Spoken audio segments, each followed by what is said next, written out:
Welcome to restart परीक्षा। आज 13 अप्रैल 2024 है। तो आज के जितने भी इंपॉर्टेंट क्वेश्चन होंगे करंट अफेयर्स के, वो सारे इस वीडियो में डिटेल में शेयर करेंगे। तो चलिए स्टार्ट करते हैं। पहला क्वेश्चन, हमारा पहला क्वेश्चन है, हाल ही में यूसुफ रजा गिलानी, यूसुफ रजा गिलानी किस देश की सीनेट के अध्यक्ष चुने गए हैं?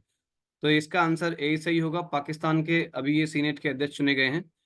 इनका नाम यूसुफ रजा गिलानी है।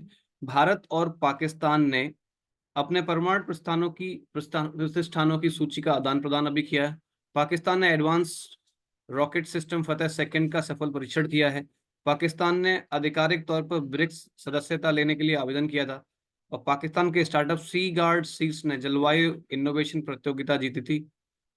काजी फैज ईशा पाकिस्तान के 29वें मुख्य न्यायाधीश चुने गए हैं। कौन? काजी फैज ईशा ना। अगला क्वेश्चन हमारा है, हाल ही में किस देश ने पहली बार अपनी जहाज आधारित रक्षा प्रणाली सी डॉम तैनात की है? तो ये अभी इजराइल ने तैनात की है। किसने की है? इजराइल। इसका आंसर सही होगा।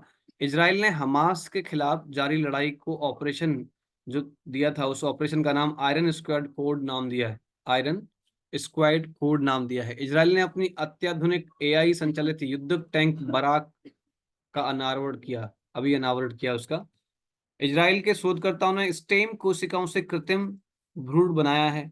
बीईएल ने इजराइल की एरोस्पेस इंडस्ट्री के साथ समझौता किया। किसने? अभी इंडियन बीईएल कंपनी है, भारत इलेक्ट्रॉनिक्स लिमिटेड, उन्होंने अभी इनके साथ समझौता किया है ना। अगला क्वेश्चन हमारा है, हाल ही में पूरे अफ्रीका में दौड़ने वाले पहले व्यक्ति कौन बन गए?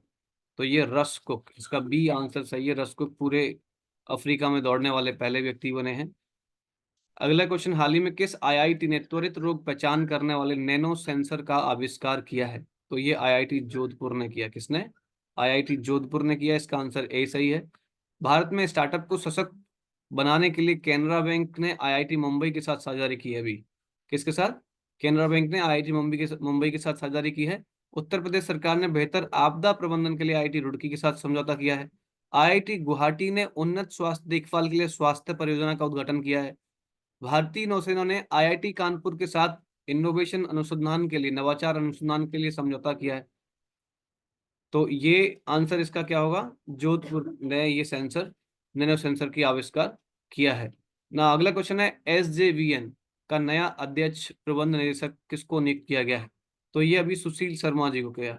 सुशील शर्मा जी को किया गया। अभी इससे पहले गीता कपूर जी इसकी अध्यक्ष और प्रबंध निदेशक थी, तो उनको रिप्लेस किया सुशील शर्मा जी ने ना। कॉर्पोरेट सामाजिक उत्तरदायित्व योगदान के लिए 15वें सीआईडीसी विश्वकर्मा, अभी रिसेंटली एसजेवीएन को सीआईडीसी विश्वकर्मा पुरस्कार से सम्मानित किया गया था इसी संस्था को ना। CIDC partners in progress trophy प्रदान किया गया था। दो पुरस्कार इसको मिले थे, सीआईडीसी पार्टनर्स इन प्रोग्रेस और सीआईडीसी विश्वकर्मा पुरस्कार दिया गया था। एसजेवीएन के अध्यक्ष जो गीता कपूर थी, उनको रिप्लेस कर दिया है सुशील कुमार जी ने। एसजेवीएन क्या है? ये हिमाचल प्रदेश में भारत के सबसे बड़े 1500 megawatt Nathpa Jhakri hydro power station को संचालित करती है। किसको करती है? Nathpa Jhakri hydro power station को संचालित करती है एसजेवीएन। ये नाथपा झाकड़ी हिमाचल प्रदेश राज्य के सतलुज नदी पर सबसे बड़ी जल विद्युत परियोजना है। अब नाथपा झाकड़ी क्या है? ये हिमाचल प्रदेश राज्य में सतलुज नदी पर सबसे बड़ी जल विद्युत परियोजना है। सतलुज नदी तिब्बती पठार से लगभग 4570 वर्ग मीटर ऊंचाई से निकलती है। सतलुज नदी कहाँ से निकलती है? तिब्बती पठार से लगभग 4570 वर्ग मीटर ऊंचाई से निकलती है। एसजेवीएन हिमाचल प्रदेश सरकार के अंदर आती है, और ये केंद्र सरकार और इन दोनों ने ये फर्म बनाई थी, कंपनी बनाई थी, तो ये इसको कंट्रोल कर रही है, Nathpa Jhakri Himachal hydro power station को ना। अगला क्वेश्चन है हमारा, हाल ही में किसे यूएस इंडिया टैक्स फोरम का अध्यक्ष नियुक्त किया गया है? तो ये तरुण बजाज को नियुक्त किया। किसको? तरुण बजाज को नियुक्त किया गया। Saif Ali sir press information bureau की प्रिंसिपल डायरेक्टर जनरल का पदभार संभाला इन्होंने। अभी मनीष देसाई को रिप्लेस किया था। संतोष कुमार झा ने कॉन्कॉर्ड रेलवे कॉर्पोरेशन के सीएमडी के रूप में नियुक्ति मिली है इनको। संदीप जैन ने एफआईएसएमई के नए अध्यक्ष के रूप में पदभार संभाला है। संजय नायर जो एसोचैम के अध्यक्ष का पदभार संभाला, उन्होंने अजय सिंह को रिप्लेस किया है। इलेक्ट्रॉनिक्स मैकेनिकल इंजीनियर 33वें महानिदेशक के रूप में जे एस सिधाना को नियुक्ति मिली है। विश्व बैंक आर्थिक सलाहकार पैनल में राकेश मोहन को नियुक्त किया गया है। रवि कोटा ने असम के मुख्य सचिव के रूप में कार्यभार संभाला है। टाटा इंटरनेशनल राजीव सिंघल को प्रबंध निदेशक नियुक्त किया है, राजीव सिंघल को ना। अगला क्वेश्चन हमारा है, हाल ही में आईपीईएफ कहाँ अर्थव्यवस्था मंच का आयोजन कर रहा है? तो आईपीईएफ क्या है? Indo Pacific economic framework, Indo Pacific economic framework कहते हैं आईपीसी। इसके अभी लगभग 14 कंट्री इसके सदस्य हैं। यूएसए ने ये अभी रिसेंटली एक ग्रुप स्टार्ट किया आईपीईएफ के नाम से, जहां से ये इसमें ओपन है ये अभी और लोग को ऐड करने के लिए, और कंट्री को ऐड करने के लिए। तो आईपीईएफ ने कहा स्वच्छ अर्थव्यवस्था मंच का आयोजन किया, तो ये अभी सिंगापुर में किया है। कहाँ? सिंगापुर में। सिंगापुर से रियल टाइम प्रेषण के लिए प्रमुख यूपीआई ऐप सक्षम हुए। सिंगापुर के चांगी हवाई अड्डे को विश्व के सबसे हवाई अड्डे का खिताब मिला है। कौन से अड्डे को विश्व के सबसे हवाई अड्डे का खिताब मिला? सिंगापुर के चांगी हवाई अड्डे को। भारतीय मूल के बर्मन सनमुगरत्नम ने सिंगापुर के राष्ट्रपति पद का चुनाव जीत लिया और वो चुनाव राष्ट्रपति बन भी गए। भारतीय यूपीआई के साथ जुड़ा सिंगापुर पे नाउ, पीएम मोदी ने लॉन्च की क्रॉस बॉर्डर कनेक्टिविटी सर्विसेज। तो अभी फोन पे की सर्विसेज वहां पे यूपीआई सर्विसेज ने ऐड करी है।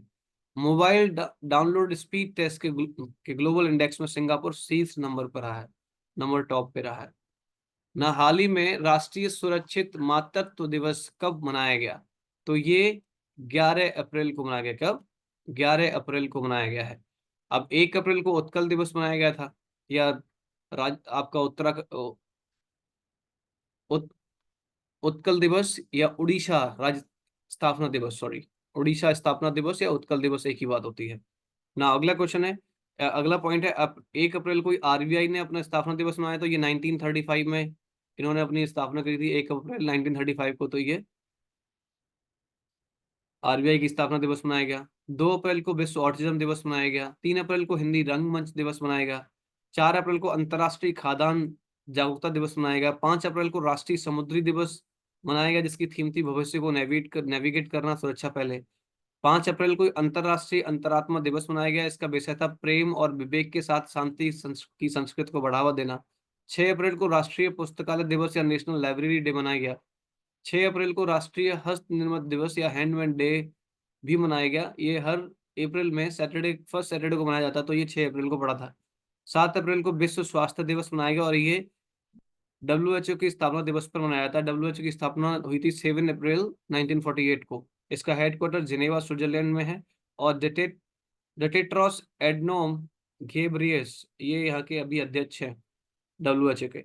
9 अप्रैल को उगादी दिवस, ये कर्नाटका, आंध्र प्रदेश और तेलंगाना में ये नए वर्ष के रूप में मनाया जाता है। 9 अप्रैल को सीआरपीएफ शौर्य दिवस भी मनाया गया। 10 अप्रैल को आप देख सकते हैं विश्व होम्योपैथी दिवस मनाया गया। और 11 अप्रैल को आप देख सकते हैं 11 अप्रैल है, तो ये राष्ट्रीय सुरक्षित मातृत्व दिवस मनाया गया ये 11 अप्रैल को ना। अगला क्वेश्चन है हमारा, हाल ही में किस देश के पूर्व क्रिकेटर जैक एल्वेस्टर का निधन हुआ है? तो ये न्यूजीलैंड के प्लेयर थे, और ये लेग स्पिनर बॉलर थे और लेग स्पिन करते थे। इनका अभी 93 ईयर्स की एज में इनकी डेथ हुई है। व्यवहारिक अर्थशास्त्र के नोबलिस्ट डेनियल कनमेन का निधन अभी हुआ। ये तेल अवीव इजराइल से बिलोंग करते थे। इनका जन्म तेल अवीव में हुआ था। अनुभवी अभिनेत्री बारबरा रश का 97 वर्ष की आयु में निधन हुआ, तो यूएसए से बिलोंग करती है। तमिल अभिनेता विश्वेश्वर राव का 64 वर्ष की आयु में निधन हुआ। ये अभिनेता थे तमिलनाडु के। सिनेमाटोग्राफर गंगू रामसे का निधन हुआ, ये भी तमिल के थे। 7 अप्रैल को अभी रिसेंटली निधन हुआ है। एमजी रामचंद्र के सबसे भरोसेमंद लेफ्टिनेंट आरएम वीरप्पन का भी निधन हुआ है। पूर्व फुटबॉलर स्टार और अभिनेता ओजे सिम्पसन का निधन हुआ, ये भी यूएसए के रहने वाले हैं। हाल ही में पीटर हिग्स का निधन हुआ। पीटर हिग्स एक वैज्ञानिक थे, और ये ब्रिटेन के थे, इंग्लैंड के, यूनाइटेड किंगडम, ब्रिटिश ना। अगला क्वेश्चन है, हाल ही में लक्षद्वीप में शाखा खोलने वाला पहला निजी बैंक कौन बना है? तो ये अभी एचडीएफसी ने अपनी पहली शाखा खोली है लक्षद्वीप में ना। अगला क्वेश्चन है, हाल ही में एडीबी ने भारत की जीडीपी वृद्धि दर कितने प्रतिशत का अनुमान लगाया, कितने परसेंट रहने वाली है? तो ये इसका सी आंसर सही है, 0.07% तक हमारी जीडीपी वृद्धि रहने वाली है। अब एडीबी क्या है? एशियन डेवलपमेंट बैंक इसका फुल फॉर्म है, ठीक है। अब ये इसका जो हेड क्वार्टर है कहाँ पे है, ये मंडालुयंग फिलीपींस में जगह पड़ती है। दोबारा बोलता हूँ, मंडालुयंग फिलीपींस में जगह पड़ती है, वहां पे इनका हेड क्वार्टर है। और Masatsugu Asakawa, Masatsugu Asakawa, MASATSUGU, Masatsugu Asakawa, ASAKAWAVA, Asakawa इसके हेड है, अध्यक्ष। इसकी स्थापना हुई थी 19 दिसंबर 1966 को, 19 दिसंबर 1966। ओके। एंड इसके जो मेंबर हैं लगभग 68 कंट्रीज, 68 कंट्रीज के भी मेंबर हैं। इसका पर्पज है social and economic development. Asian development bank का पर्पज है सोशल एंड इकोनॉमिक डेवलपमेंट। तो 1966 में इसकी स्थापना हुई थी, 19 दिसंबर को। हेडक्वार्टर फिलीपींस में है, मदलु यंग। और फिलीपींस मसत्सुगु अकासावा असाकावा इसके हेड है, अध्यक्ष है। ना अगला क्वेश्चन है हमारा, हाल ही में कहाँ खुबानी खिलना महोत्सव शुरू हुआ है? तो ये लद्दाख में शुरू हुआ। कहाँ हुआ? लद्दाख में। 2 दिवसीय दो समूचे महोत्सव भी लद्दाख में मनाया गया अभी रिसेंटली। सियाचिन में तैनात होने वाली भारतीय सेना की पहली महिला चिकित्सक अधिकारी गीतिका कील बनी है। दुनिया की सबसे ऊंची फाइटर एयरफील्ड का निर्माण लद्दाख में किया जाएगा। फाइटर एयरफील्ड का निर्माण भी लद्दाख में किया जा रहा है। हाल ही में आईपीएल में सबसे ज्यादा शतक लगाने वाले खिलाड़ी कौन बने हैं? तो ये विराट कोहली हैं, और इन्होंने 8 शतक लगा दिए हैं। अभी तक कोई भी इनके पास नहीं पहुंचा है। सबसे ज्यादा बनाने वाले यही है ना। नाउ अगला पॉइंट है, MS धोनी ने भी T20 क्रिकेट में 300 कैच लेने का रिकॉर्ड बनाया। 300 कैच पकड़कर नया रिकॉर्ड उन्होंने बनाया है। और ये 7000 रन बनाने वाले इकलौते विकेट कीपर बने हैं जिन्होंने 7000 रन बनाए हैं। टेस्ट क्रिकेट में अनिल कुंबले के बाद 500 विकेट लेने वाले दूसरे खिलाड़ी बने इंडियन अश्विनी, अश्विनी। अभी recently ICC player of the month चुने गए हैं ये कोमिंद मेंडिस और मैया बाउचर। मैया बाउचर इंग्लैंड की हैं और ये श्रीलंका के हैं, कोमिंद मेंडिस। इनको मार्च मंथ के लिए ICC player of the month चुना गया है, मेंस एंड वोमेन दोनों में। नाउ फरवरी मंथ का आपको बताया था last month, Annabel Sutherland Australia से बिलोंग करती हैं, यशस्वी जायसवाल इंडिया से। इन दोनों को सिलेक्ट सम्मानित किया था ICC player of the month से। नाउ जनवरी का अगर याद कराऊं आपको, तो ये शामिर जोसेफ वेस्ट इंडीज के प्लेयर हैं, एमी हंटर आयरलैंड के प्लेयर हैं, उनको दोनों को चुना गया था जनवरी मंथ के लिए ICC player of the month. ना अगला क्वेश्चन है हमारा, हाल ही में किसे जर्मन लोकतंत्र पुरस्कार मिलेगा? तो ये अभी यूलिया नवलन्या को मिलेगा। यूलिया नवलन्या, ये इनको अभी जर्मन लोकतंत्र पुरस्कार मिलेगा।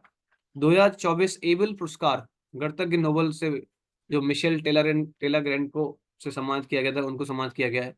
मंजला रामास्वामी को संगीत नाटक अकादमी पुरस्कार से सम्मानित किया गया। ग्रीष्म कुठार और ऋतिका चोपड़ा ने चमेली देवी जयंत पुरस्कार जीता था। उदय भाटिया और मानसी गुप्ता को डायना स्मिथ पुरस्कार अभी दिया गया था। डॉक्टर प्रदीप महाजन को मिला महाराष्ट्र भूषण पुरस्कार। जोया अख्तर और आसमा खान ने जीता इंडिया यूके अचीवर्स सम्मान जीता था। प्रसिद्ध भारतीय नृत्यंगना डॉक्टर उमा रेले को मिला था महाराष्ट्र गौरव पुरस्कार से सम्मानित किया गया था। परोपकार कार्यों के लिए रतन टाटा को मिली पीवी नरसिम्हा राव मेमोरियल पुरस्कार से सम्मानित किया गया था। सुनील भारती मित्तल मानद नाइटहुड से सम्मानित किया गया था इनको। हाल ही में विजय जैन ने प्रतिष्ठित टाइम्स पावर आइकन अवार्ड जीता था। हाल ही में विनीत जैन ने इन्हें ENVA की ओर से प्रतिष्ठित लाइफ टाइम अचीवमेंट अवार्ड जीता था। मधुमिता मुगिया द्वारा लिखित पुस्तक code dependent living in the shadow of AI women's prize इनको मिला है, वुमेन्स प्राइज ना। डॉक्टर कार्तिक कोमुरी ने प्रतिष्ठित राष्ट्रीय प्रसिद्ध पुरस्कार जीता है। किसने? डॉक्टर कार्तिक कोमुरी ने प्रतिष्ठित राष्ट्रीय प्रसिद्ध पुरस्कार जीता है ना। अगला क्वेश्चन जो है ये आपके लिए है, आप हमें कमेंट में बता सकते हैं, कौन व्यक्ति हाल ही में दिग्गज प्रौद्योगिकी कंपनी विप्रो के नए MD और CMD बने हैं? तो ये आप कमेंट में बताएं। अगर आप कमेंट करते हैं तो आपको याद हो जाता है क्वेश्चन, तो ये आप कमेंट में बताएं कि किस व्यक्ति को विप्रो के नए MD और CMD के रूप में, CEO के रूप में नियुक्त किया गया है। हाल ही में कहाँ साइंस पार्क का निर्माण किया जाएगा? तो ये ऑप्शन है लखनऊ, मुंबई, नई दिल्ली, कोलकाता। तो इसका आंसर है नई दिल्ली में साइंस पार्क बन रहा है। Thank you very much for watching restart परीक्षा। If you like the video please share and subscribe, और लाइक करें वीडियो। धन्यवाद आप सभी का। रीस्टार्ट परीक्षा को देखने के लिए। Have a nice day and take care.